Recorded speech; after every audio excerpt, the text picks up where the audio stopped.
Bonjour à tous et bienvenue aujourd'hui donc pour ce nouveau live sur la création de composants HTML, CSS, JavaScript. Aujourd'hui, on va voir les bases de la création d'un composant What you see is what you get, c'est-à-dire un composant dans lequel on peut faire de la saisie de texte et de la mise en forme directement avec le rendu que ça va donner. Alors, première chose à savoir pour faire ce genre de choses, en fait, on pourrait penser qu'on part sur un textaria pour saisir le texte, mais pas du tout. On va partir sur un autre composant, c'est un div. Et alors, je vais peut-être zoomer un petit peu. Hop. Dites-moi si vous voyez bien, mais normalement, je pense que là, ça devrait aller. Donc, sur un div, en fait, on peut rajouter un attribut qui est content editable égale true, qui fait que dans ce cas-là, en fait, l'utilisateur qui est sur le site peut modifier le contenu du div. Alors, on va le mettre juste un petit peu en forme au niveau du style. Donc, content editable égale true.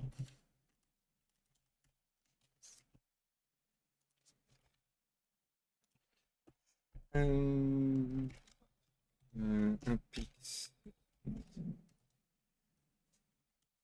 C'est juste pour vous montrer un petit peu, après on va aller vraiment faire le composant. On va lui mettre pour l'exemple un width 200 pixels. Et c'est 200 pixels aussi. Voilà.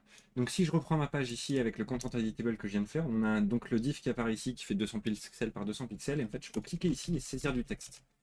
Et ça va nous servir. La grosse différence avec le text area, c'est que dans le text area, si on a des balises HTML, elles vont s'afficher telles quelles. C'est-à-dire que dans le div, on va voir apparaître span quelque chose, etc. Tandis que dans un div content editable, le span va être vraiment interprété comme une balise HTML et du coup affiché en tant que span avec éventuellement des classes qui vont changer la couleur ou le style ou ce genre de choses. Et ça va beaucoup nous servir. Donc l'idée, c'est d'utiliser ça. Alors on va faire un composant. Donc le composant, on va faire un div comme d'habitude data component égale, cette fois-ci, ça va être un what you see is what you get. On va pas avoir besoin de préciser quoi que ce soit de plus dessus. On va faire un nouveau dossier. Donc what you see is what you get. Dedans, on va faire un fichier en JS et un fichier en CSS comme d'habitude. Le JS export default class, hop, avec un constructeur, avec un élément, comme on a fait pour les précédents.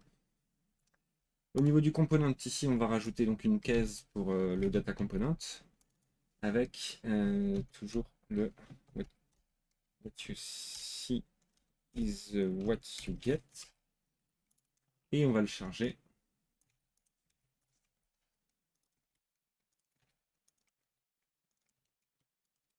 Voilà.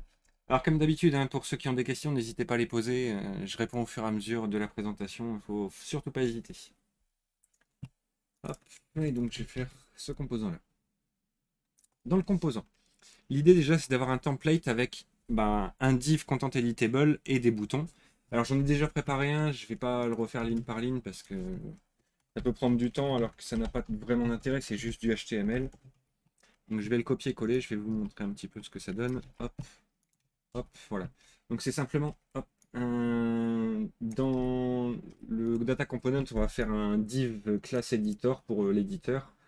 On aura une barre d'outils avec différents outils pour par exemple mettre en gras, mettre en italique, souligner, etc. avec les icônes Fontosum qui vont bien. Pour l'alignement, pour faire des listes, pour faire des images, des liens, etc. Et c'est surtout cette partie-là où on retrouve un éditeur et le texte area. Normalement, j'en ai pas. Et donc on voit bien que l'éditeur, on est sur du content editable true. Le rose inutile aussi, voilà. Avec un ID editor. Ça va nous servir. Donc au niveau du constructeur, comme d'habitude, on va conserver l'élément, ça pourra nous servir plus tard. Element. Et ce qu'on va faire ensuite, c'est que this.elements.inner HTML égale, on va faire this.getTemplate. Comme ça, on récupère le template qui est ici, on va le binder dedans. Si je reprends ma page, normalement, cette fois-ci, voilà, on se retrouve avec le div, avec des boutons au-dessus qui vont bien pour pouvoir faire des actions. Alors, je vais améliorer un petit peu le CSS de ce truc-là, parce que pour l'instant, c'est pas génial. Hop. Ici, qu'est-ce qu'il y a qui ne va pas?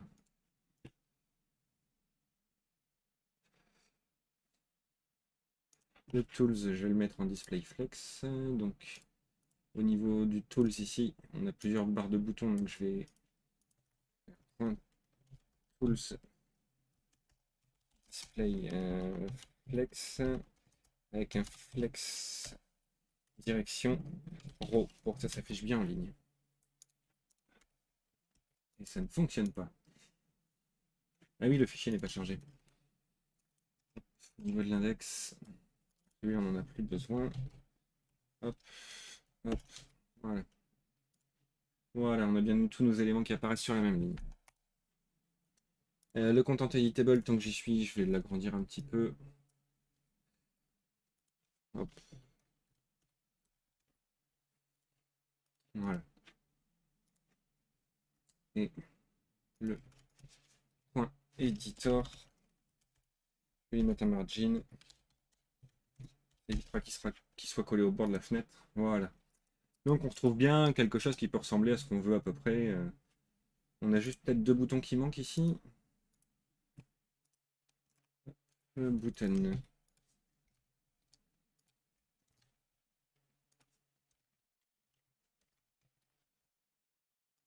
Voilà. On a bien tous nos boutons pour faire tout ce qu'on veut. Et on peut saisir du texte dans un div. C'est là que ça va se compliquer un petit peu. La première chose à faire, c'est de pouvoir récupérer un range. Parce que dans l'idée, on va saisir du texte et par exemple, il y a juste cette portion-là de texte qu'on veut mettre en grand. Et donc, il faut être capable de sélectionner ce qu'on appelle un range, c'est-à-dire ce qui a été sélectionné par l'utilisateur dans le contenu. Pour ça, on va faire une fonction. Alors, la fonction, on va l'appeler getRange, par exemple. GetRange. Il y a des trucs qui existent pour ça. Alors, c'est pas nécessairement simple à utiliser. Je vais peut-être vous le montrer d'abord en debug. Hop, hop.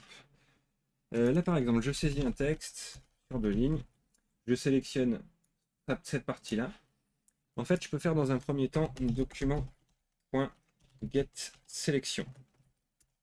Ça va me retourner un objet sélection. Et l'objet sélection, en fait, ça permet de préciser quel élément actuellement dans le DOM est sélectionné. Donc là, j'arrive à bien récupérer l'élément complet. On voit que c'est un peu plus que ce que j'ai sélectionné avec la souris. Mais en fait, ça correspond, hop, si j'inspecte, à cet élément de div qui est ici. Et dans cet élément, je récupère donc pas mal de petites informations. Quel élément est sélectionné, on voit des offsets, etc. Ensuite, il y a un deuxième truc à faire. C'est reprendre cette sélection. Donc je vais faire let cell égale document.getSelection. Et à partir de ça, je peux faire cell.getRange at 0. Ça me retourne un autre objet. Et cet objet-là, par contre, il va contenir des informations qui nous intéressent, comme le start offset, pour savoir la sélection à la souris, à partir de quel index elle commence dans l'élément. Donc là, on voit bien qu'elle commence à partir de l'index 0. Et jusque quel index elle va, donc 10. Donc on voit qu'on a pris 10 caractères. Si par exemple, je refais la même chose seulement avec les deux caractères ici, hop, je refais le get selection et le selection get range. Là, cette fois-ci, je vois que le start offset c'est 1 et plus 0, vu qu'on a commencé à partir du deuxième caractère. Et le end offset c'est 3, juste avant le quatrième caractère. Donc ça va nous servir pour récupérer donc quelle partie du texte est sélectionnée par l'utilisateur. Donc on va faire cette fonction. Donc comme on disait, la première chose c'est de faire un let cell égale document.getSelection. On va vérifier donc if cell.focusNode égale nul. Ça veut dire qu'en fait il n'y a pas de sélection et du coup on va faire un return false pour pas, si jamais l'utilisateur n'a rien sélectionné, que ça ne fasse rien. Sinon, on va donc récupérer le range égale cell.getRange at 0.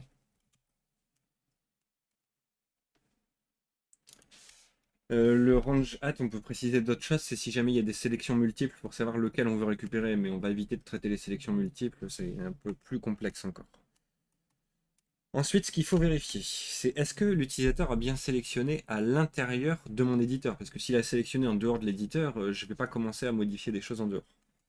Donc pour ça, on va vérifier, on peut faire cell.focusNode, ça permet de récupérer le nœud dans le DOM qui est sélectionné actuellement. On va récupérer son parent, donc parent élément, .id, et on va vérifier est-ce que l'id il est différent de editor. Donc editor, pour rappel, c'est ici le content editable. Donc en fait, on est en train d'essayer de récupérer l'élément parent pour voir si... D'ailleurs, parent élément, c'est pas la bonne idée. On va plutôt faire un closest. Alors closest, pour rappel, c'est comme le query selector, sauf que ça essaie de récupérer dans les parents. Hop. Hop. Donc si c'est différent de nul, ça veut dire qu'on est bien à l'intérieur de editor.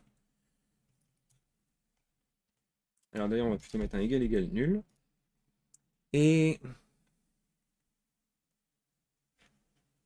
d'ailleurs, je vais faire parent élément parce que focus node, c'est pas, on peut pas utiliser closest dessus. Je vais récupérer l'élément parent.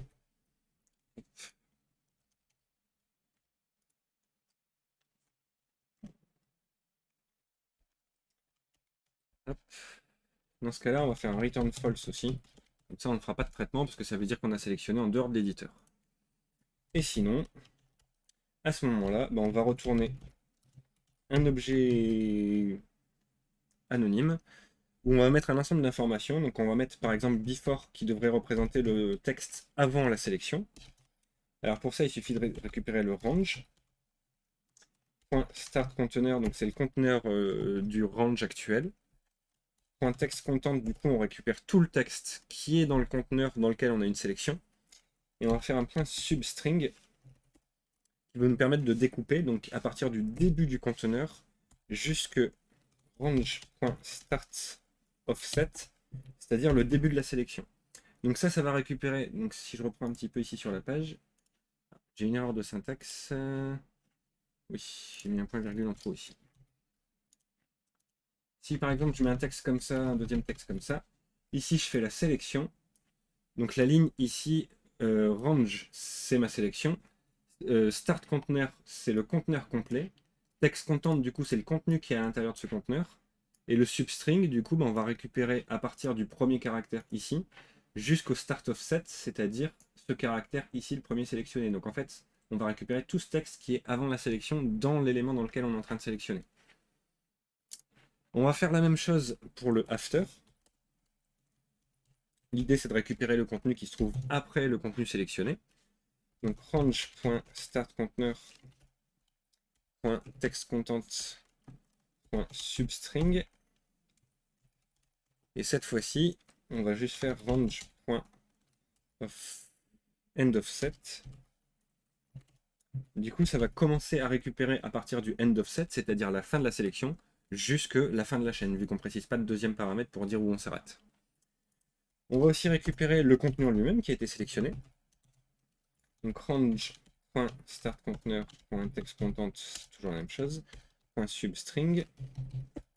Et cette fois-ci, du coup, on commence à range.startOffset et on finit à range.endOffset. Et un dernier élément, on va l'appeler element. On va récupérer le range.startConteneur pour récupérer le conteneur en lui-même qui est sélectionné actuellement pour pouvoir le traiter plus tard. Donc là, on devrait normalement réussir à récupérer le range avec les informations du texte avant, après, à l'intérieur de l'élément lui-même. Ça va nous servir après pour pouvoir traiter tout ça. L'idée ensuite, c'est de pouvoir, quand on clique sur un bouton, gérer ça. Alors quand on clique sur un bouton, on va récupérer tous les boutons, donc thisElements.query selector all. Alors pour information, j'avais prévu que tous les boutons aient un attribut data_tool. Donc dans le dataset, on va pouvoir retrouver quel type de bouton c'est. Donc on va faire un query selector sur data-tool. Ça permet de récupérer tous les boutons. On fait un for each pour parcourir tous ces boutons. On va l'appeler BTN. Et donc pour chaque bouton, on va prévoir un événement. Donc btn.add event listener. Quand on clique sur le bouton, on va faire quelque chose.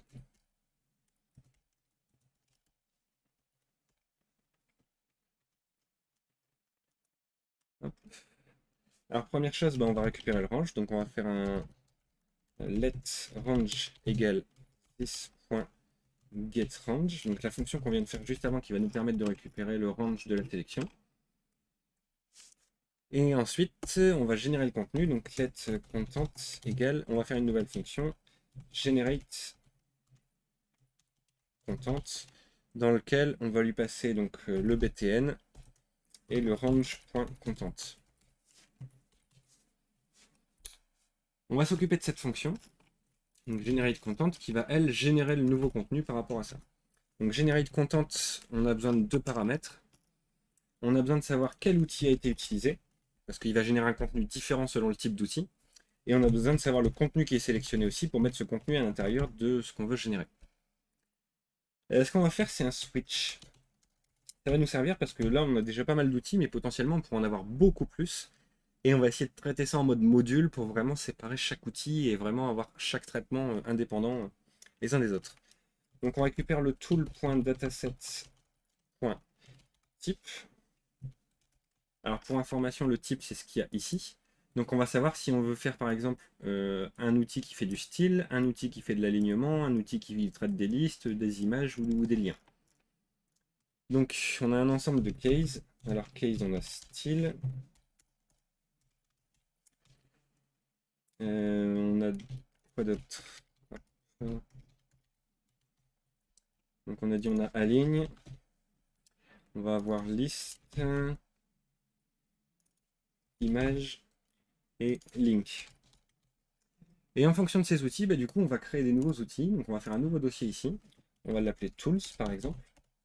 Et dedans, on va faire une nouvelle classe pour chaque outil. Donc par exemple, on va faire un aligne.js. On va faire un style.js. Un link.js. List.js. Et image. Hop. Ici, on va faire à nouveau un export default class ligne. L'idée, c'est que chacune de ces classes est une méthode statique. Alors, je vais revenir après dessus quand on va la développer, mais donc statique qu'on peut appeler generate content, qui va recevoir du coup le type d'outil et le contenu à faire. Hop, je vais faire ça pour les 5 classes. Ici, du coup, on va avoir image. Ici, on va avoir link. Ici, on va avoir liste. Ici, on va avoir style. Hop. Alors, pourquoi statique? Tout simplement parce que ici, je veux pouvoir appeler directement le truc et en fait, ça va pas être dépendant d'une instance. En statique, ça va permettre d'appeler directement une méthode de la classe sans avoir besoin de faire une instance de la classe avant. Le fonctionnement de la méthode ne va pas changer quel que soit le moment où on l'appelle. Donc c'est pour ça que c'est statique. Et donc ça va permettre, au lieu de devoir faire par exemple un new style et après à la ligne suivante faire style.generate_content, etc. On va directement pouvoir faire style.generate_content en lui passant donc les paramètres qui vont bien. Donc on a dit le tool.dataset.tool. Donc cette fois-ci, c'est plus le type qui est ici, mais le tool pour vraiment préciser, par exemple pour les styles bold, italic ou underline. Et le deuxième paramètre, on va lui passer le content. Je vais charger ces fichiers aussi, vu que je vais en avoir besoin ici. Je vais donc pouvoir faire un import style from what you see. Oui, il m'avait proposé. Non. property is what you get slash tools slash scale.js. Hop, je vais faire ça pour les 5. Donc on avait align, image, link avec un L majuscule et list. Hop, hop, hop. Et hop. Ici, je vais pouvoir faire pareil aussi, du coup. Ici, ça va être align. Ici, ça va être list, avec un L majuscule, toujours. Ici, ça va être image. Et ici, ça va être link. Donc, si je reprends, par exemple, mon style generate content, comment je vais gérer ça? Eh bien, tout simplement, l'idée, c'est de rajouter un span autour du contenu avec une classe particulière. Et en CSS, bah, cette classe en particulier, on va lui ajouter le style en particulier. Donc, je peux faire tout simplement un return. Je vais faire une petite interpolation. Donc, span classe égale, je vais lui mettre le tool. Donc, comme ça, on aura une classe... selon le type, on pourra avoir une classe bold, classe italique ou classe underline. Et donc tool, après je vais lui mettre ici le contenu qui est sélectionné pour qu'on le mette bien à l'intérieur de cette balise. Et je vais fermer le span. Voilà. Et là, du coup, ça va nous permettre de récupérer le contenu généré. Il nous reste une dernière chose à faire. Ça va être d'ajouter ce contenu généré dans la sélection qu'on a. Donc on va faire un this.display content, fonction qu'on va faire juste après, où on va mettre le contenu. Donc c'est ce qui est ici. Et on va avoir besoin du range pour savoir où le positionner. Donc on va faire cette fonction display content,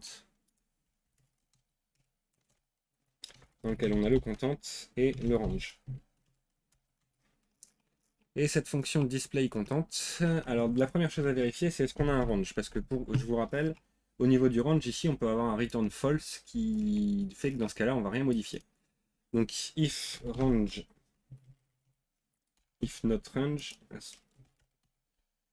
à ce moment-là, non, if range, on va faire quelque chose. On va vérifier aussi si le range, le content n'est pas vide. Parce qu'on peut avoir un range, mais par exemple, si on clique ici au milieu du texte, ça va bien nous générer un range, mais sauf que le range aura un start et un end offset qui seront exactement au même endroit. On n'a pas vraiment de texte sélectionné et du coup, ça n'a pas d'intérêt d'ajouter un truc à cet endroit-là. Donc si le range est différent de ça, et si range.element.id, non, ça on ne va pas le faire. Du coup, ah bah si. En fait, il y a un petit truc en particulier aussi, c'est que le range, il peut être directement dans l'éditeur, c'est-à-dire si on a juste du texte ici, bah on est dans l'éditeur. Mais il y a un deuxième cas possible, c'est que le range, il est déjà dans un texte qui a une balise. Et donc, il n'est pas directement dans l'éditeur. Donc, il y a un premier cas où on va être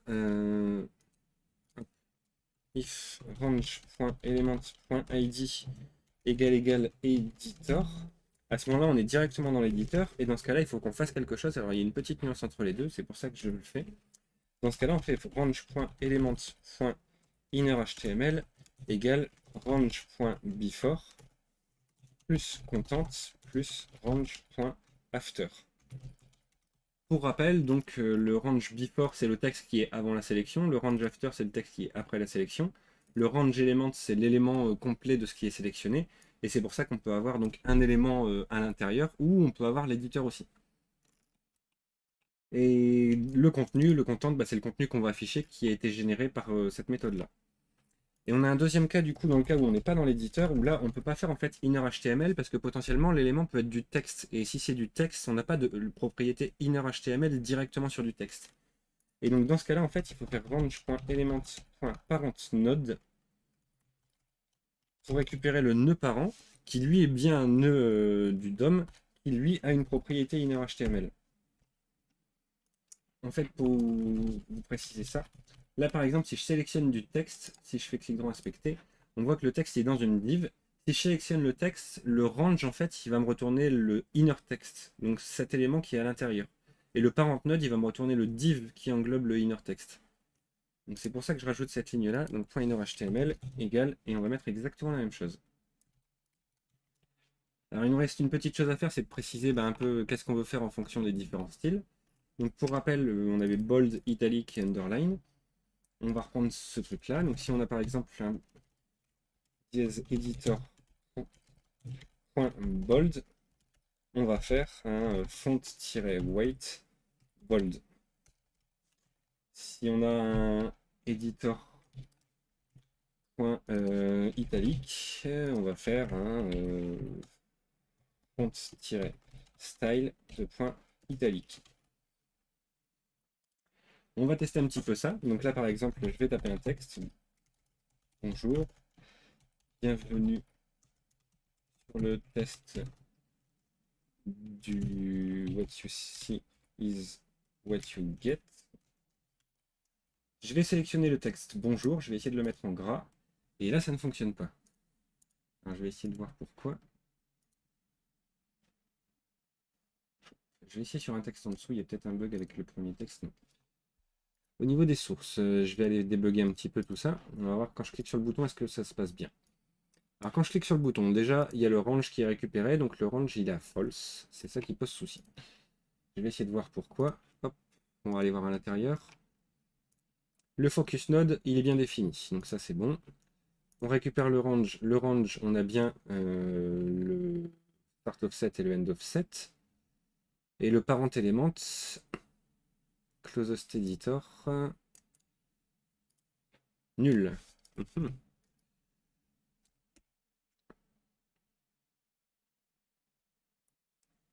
Alors, pourquoi il me retourne nul?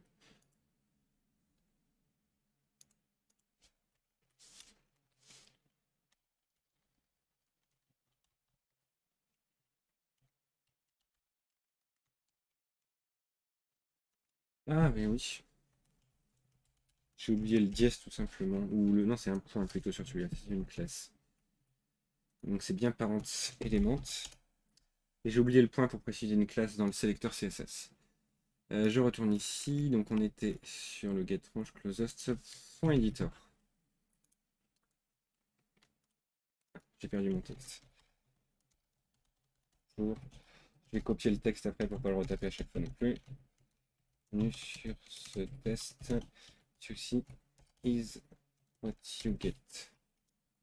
Hop, je vais aller me copier ça dans un fichier texte. Hop, si je reprends, donc ici, j'essaie de mettre ça en gras. Là, cette fois-ci, j'ai un undefined.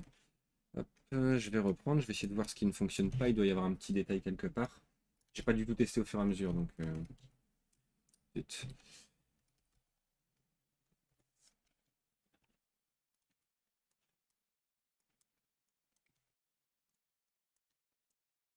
Hop. Let range, du coup le range. Cette fois-ci, on a bien une valeur. Le after, c'est bien bon. Le before, on voit qu'il n'y a rien avant.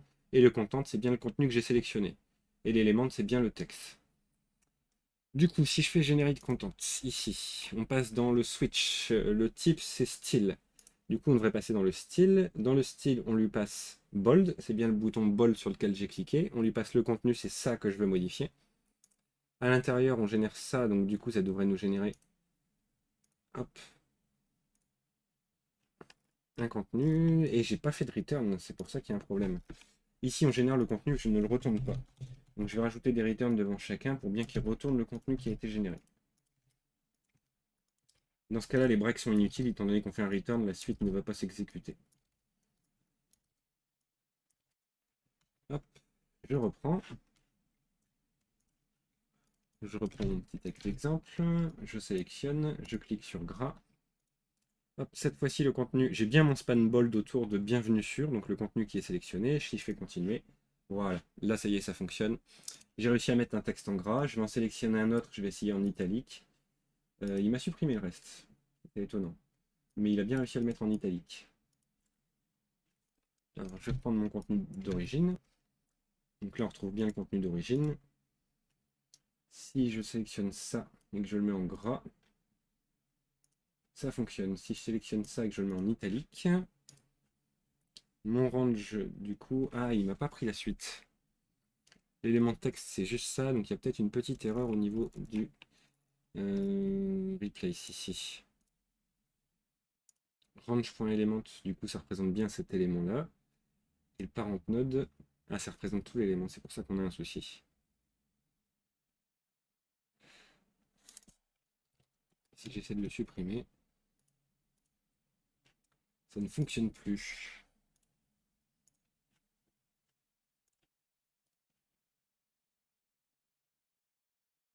Alors s'il me le remplace bien,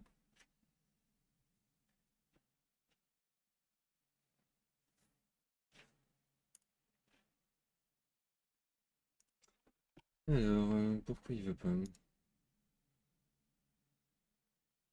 Il faut que je récupère tout le contenu avant en fait.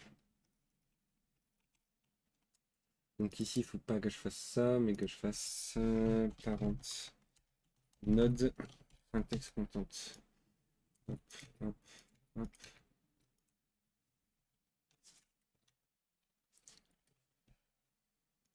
Je pense que c'est ça.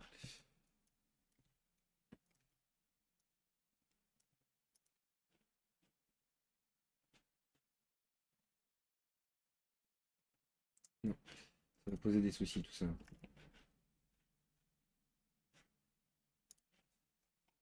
Et dans ce cas-là, je dois juste avoir besoin de ça. Hop, hop.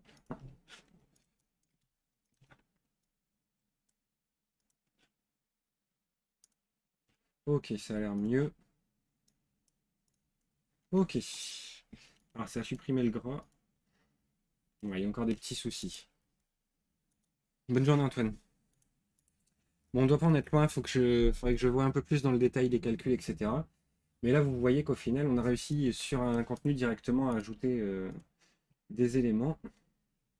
Alors, pourquoi il ne veut pas? Parce que je récupère le texte content ici. C'est le inner HTML qui est modifié. Hop, hop. Si je retente, il se met bien en gras. Et il se met bien en italique en gardant le gras. Voilà.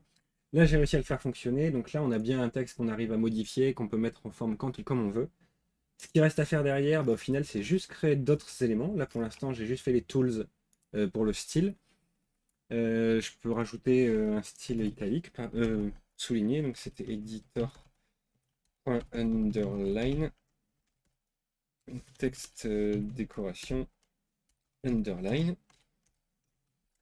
Je peux en prévoir d'autres aussi. On avait prévu par exemple l'alignement. On peut prévoir hop, la partie align. Bon, au final, align, on va faire la même chose que dans style. Alors, je prévois ça, vous vous direz, ça peut être trop simple, on va toujours faire ça. Il peut y avoir certains composants où on va faire des choses en plus. Par exemple, pour un lien, on peut voir pour ouvrir une modale dans lequel on aura un formulaire où on précise le texte du lien et le lien en lui-même. Et du coup, afficher un A link href égale le lien, et à l'intérieur du A, le texte qu'on veut afficher. Du coup, on va avoir plus de choses à l'intérieur de l'outil. Span class tool, parfait. Au niveau de l'index, non, au niveau du tool, on avait left center right justify. Donc, point left, text align left, hop, center right justify, donc center right justify.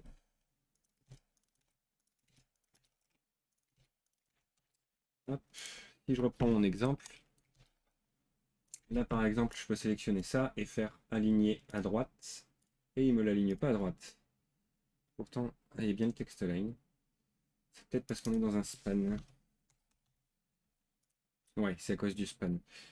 Pour la line, il faut mettre un div.